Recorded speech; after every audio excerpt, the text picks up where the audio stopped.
your roots are very key to all of us, and particularly in small town Alberta, a small town across the west. Those little towns have provided the backbone of our country in terms of the ethics, the standards, the business practices that we have.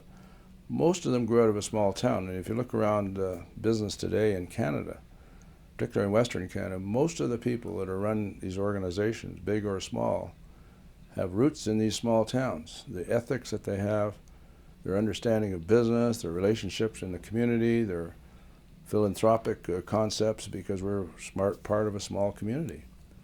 And so I can't say enough about that. And I often found that people from bigger cities would look down on some of us small town people and say, well, because we're from a bigger place.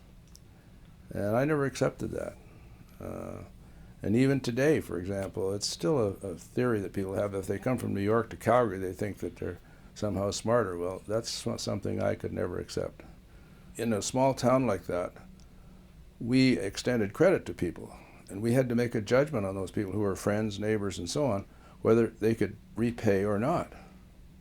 And so that's why I learned an awful lot about business and having to make judgments on people, learning when to say no and when to accommodate and how to help them financially. And those are tough decisions that you have to make, especially in a small town.